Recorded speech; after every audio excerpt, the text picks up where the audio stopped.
பாதகங்கள் தீர்க்கும் பரமனடி காட்டும் வேதமனைத்துக்கும் வித்தாகும் கோதை தமிழ் ஐயைந்துமைந்தும் அறியாத மானிடரை வையம் சுமப்பதும் வம்பு. கண்ணபிரானை துயிலெழுப்பின கோபிகைகள்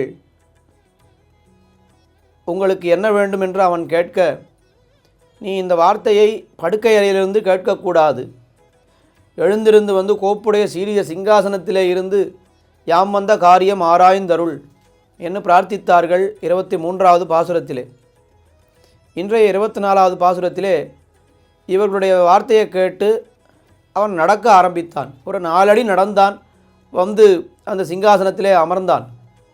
உடனே அந்த நடையழகை பார்த்து அவர்கள் என்ன சொல்லிவிட்டார்கள் என்னால், இத்தனை மென்மையான திருவடிகளை உடைய உன்னை நாங்கள் நடக்கச் செய்தோமே என்று அந்த திருவடிகளுக்கு மங்களாசாசனம், அந்த திருவடிகளுக்கு எந்த குறையும் வரக்கூடாது என்று எம்பெருமானுக்கு மங்களாசாசனம் பண்ணுகிறார்கள்.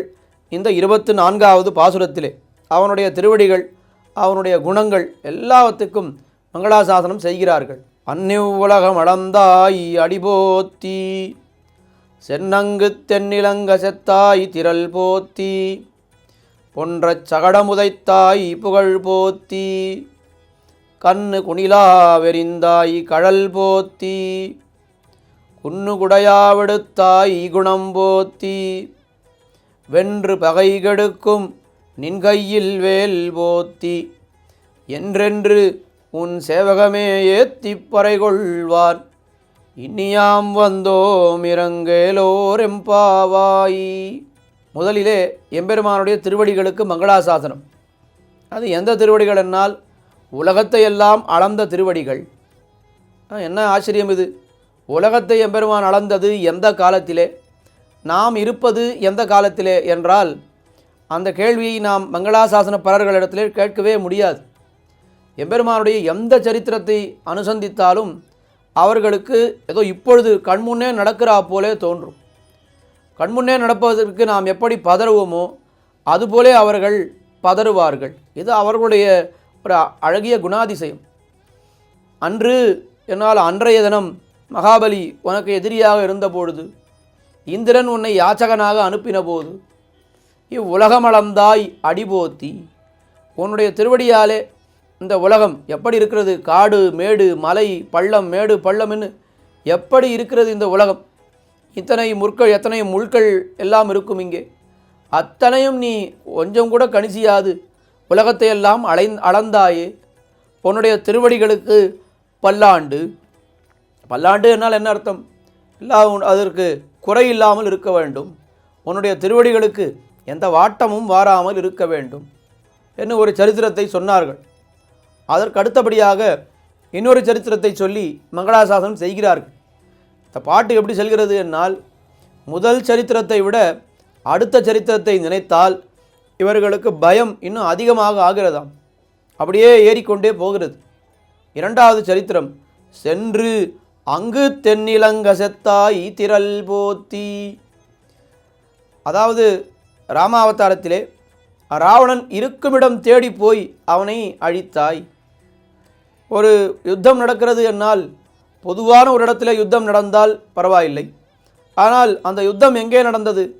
ராவணனுடைய பூமியிலே நடந்தது.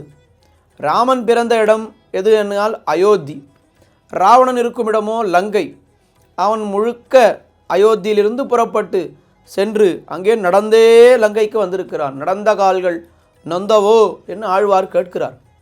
அப்படி அயோத்தியிலிருந்து புறப்பட்டு லங்கைக்கு வந்து புலியை தன்னுடைய குகையிலேயே சந்திப்பது என்று சொல்வார்களே, அப்படி ராவணனை அவனுடைய ஊரிலேயே அவனோடு யுத்தம் செய்து சென்று அங்கு தென்னிலங்க செத்தாய் திரள் போத்தி, அங்கே உன்னுடைய அந்த ஆற்றல் அந்த வலிமைக்கு ஒரு பல்லாண்டு என்னார்கள். அதற்கு மேலே 3வது சரித்திரம். இதை நினைத்தால் இன்னும் பயம் அதிகமாக ஆகிறது. என்ன பயம் என்னால், பொன்றச் சகடம் உதைத்தாய் புகழ் போத்தி. ராமாவதாரம் பண்ணும் பொழுதாவது என்ன ஆயிற்று? ராமனுக்கு ஒரு 38 வயசு. ராவணனோடு யுத்தம் பண்ணும் பொழுது 38 அல்லது 39 வயசு என்று காட்டியிருக்கிறார்கள். ஆனால் கிருஷ்ணாவதாரத்திலே இந்த சகடாசுரன் என ஒரு அசுரன் வண்டியிலே ஆவேசித்து வந்தானே, அவனை கொல்லும் பொழுது கண்ணனுக்கு எத்தனை வயசு என்னால் எத்தனை வயசு எல்லாம் கேட்க முடியாது, எத்தனை மாதங்கள் என்று கேட்க வேண்டும். அவள் என்ன சொன்னார் பெரியாழ்வார், நாள்களோர் 4-5 திங்கள் அளவிலே, 4-5 மாதம் என அவர் சொல்கிறார். திருமங்கை ஆழ்வார் என்ன சொல்கிறார், ஈடும் வலியுமுடைய இந்நம்பி பிறந்த 7 திங்களில் 7வது மாதம் என்று சொல்கிறார். குழந்தை பிறந்து 7 மாதம்தான் ஆயிருக்கு. அப்போது சகடாசுரன் வந்து விட்டான். அவனை என்ன பண்ணான் கண்ணபிரான், ஏதோ பால் வேண்டும் என்று அழுவது போலே நன்னா அவனுடைய திருவடியாலே ஒரு உதைத்தான். அப்படியே அவன் என்ன பண்ணிட்டான், அவன் மலைபோலோடும் சகடத்தை சாடிய பின்னை என் ஈடும் வலியுமுடைய இந்நம்பி பிறந்த 7 திங்களில் ஏடலர் கண்ணீனானை வளர்த்தி யமுன நீர் ஆடப்போனேன், சேடம் திருமருமார்பன் கிடந்து திருவடியால் மலபோரோடும் சகடத்தை சாடிய பின்னை என்று யசோதை தெரிவிக்கிறார் போலே ஒரு பாசுரம் தெரிவிக்கிறார் திருமங்கை ஆழ்வார். அப்படி இங்கே 7 மாதத்திலே அவனுக்கு ஆபத்து வந்திருக்கிறது. ராமாவதாரத்திலே ஆபத்து 40 வயசிலே வந்தது. பொன்றச் சகடமுதைத்தாய் புகழ் போத்தி, அந்த புகழுக்கு ஒரு பல்லாண்டு நாங்கள் பாடுகிறோம். அதற்கு மேலே கன்று குணிலாவெறிந்தாய் கழல் போத்தி, இங்கே என்ன நடக்கிறது என்னால், இங்கே பொன்ற சகடம் உதைத்தாய் புகழ் போத்தி என்று சகடாசுரனோ வந்தவன் ஒருவன், ஆனால் இப்பொழுது வந்திருப்பதோ 2 அசுரர்கள். இவன் வத்சாசுரன் கபித்தாசுரன் என்று 2 அசுரர்கள் வந்திருக்கிறார்கள். ஒருத்தன் வலாம்பழமாக வந்திருக்கிறான். கண்ணன் நம்மை உண்டால் அப்படியே அவனுடைய வயத்தை கிழித்து வெளியிலே வந்து விடலாம், கண்ணன் மாண்டு விடுவான். இது ஒருத்தனுடைய அபிப்பிராயம். இன்னொருத்தனுடைய அபிப்பிராயம், அவன் கன்றுக்குட்டியைப் போலே வந்தான், கண்ணனுக்கு கன்றுக்குட்டி என்னால் ரொம்ப பிடிக்கும், நம்ம எடுத்து தோளிலே போட்டுக்கொண்டால் அப்படியே கழுத்தை நெரித்து அவனை முடித்து விடலாம். இது இவனுடைய ஒரு அபிப்பிராயம்.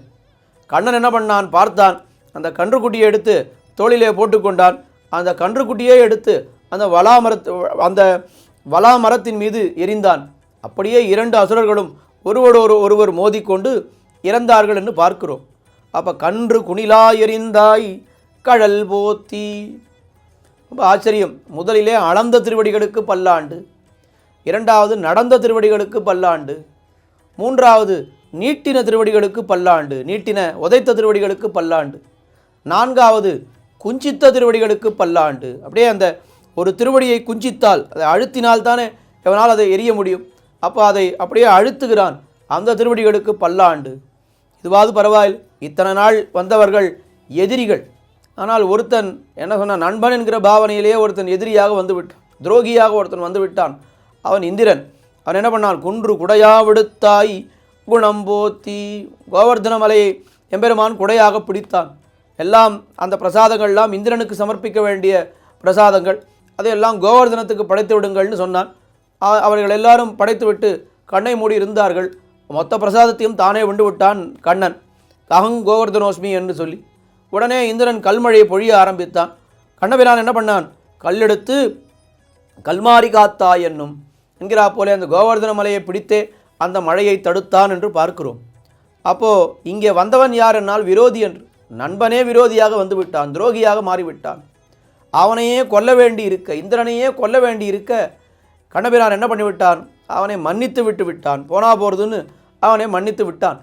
அது பெரிய குணம் இல்லையா? நமக்கு வேண்டியவர்களே நமக்கு விரோதியாக வரும்பொழுது, திடீரென்று விரோதியாக மாறும் பொழுது அவர்களை விட்டு வைக்கவே கூடாதுன்னு சொல்லுவார்கள்.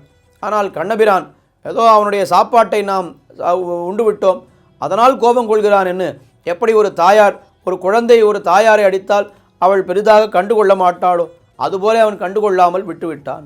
அந்த குணத்திற்கு பல்லாண்டு. குன்று குடையா விடுத்தாய் குணம் போத்தி, எல்லாம் அப்படியே சொல்லிகிட்டே இருந்தால் இத்தனை சரித்திரத்தையும் கண்ணபிரான் ஒருவனே பண்ணானா என்று யாராவது திருஷ்டி போட்டு விடுவார்கள் என்பதனால் உடனே என்ன சொல்லிவிட்டார்கள் இந்த கோபிமார்கள், வென்று பகை கெடுக்கும் நின் கையில் வேல் போத்தி. எல்லாருடைய கவனத்தையும் அந்த வேல் பக்கம் அப்படியே திருப்பி விட்டார்களாம். ஏன்னா அவன் ஊருக்கு தலைவன் இல்லையா, ஊருக்கு தலைவன் என்னால் வேல் வைத்து கொண்டிருக்க வேண்டும். இத்தனை காரியமும் செய்தது யார் என்னால் இந்த வேல் தான் செய்தது.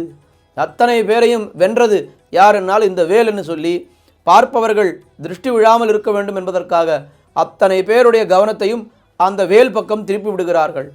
வென்று பகை எடுக்கும் நின் கையில் வேல் போத்தி என்று என்று உன் சேவகமே ஏத்தி பறை கொள்வான் என்று என்று என்னால் இப்படியாக இது மாதிரியாக உன்னுடைய வீர சரித்திரங்களை எல்லாம் சொல்லி சொல்லி சொல்லி உன்னிடத்திலிருந்து பறையை பெறுவதற்காக நாங்கள் வந்திருக்கிறோம், இன்றியாம் வந்தோம், இன்று வந்திருக்கிறோம் என்று ஒரு அர்த்தம். இல்லை இல்லை, எதுவுமே இன்றி கைமுதலின்றி நாங்கள் வந்திருக்கிறோம் என்று இன்னொரு அர்த்தம். அப்படி நாங்கள் இங்கு வந்திருக்கிறோம், நீ இறங்க வேண்டும், இறங்கேலோர் எம்பாவாய் என்று நீ எங்களுக்கு வேண்டியதை நீ செய்ய வேண்டும் என்று அவனிடத்திலே அவனை மங்களாசாசனம் செய்து அவனுடைய அனுகிரகம் கடாட்சத்தை இந்த பிராசுரத்திலே பிரார்த்திக்கிறார்கள். தொடர்ந்து அனுபவிப்போம். இணைந்திருங்கள் ஆஸ்ட்ரோவேட் யூடியூப் தமிழ் சேனலிலே. ஆண்டாள் திருவடிகளே சரணம். ஆழ்வார் எம்பெருமானார் ஜீயர் திருவடிகளே சரணம்.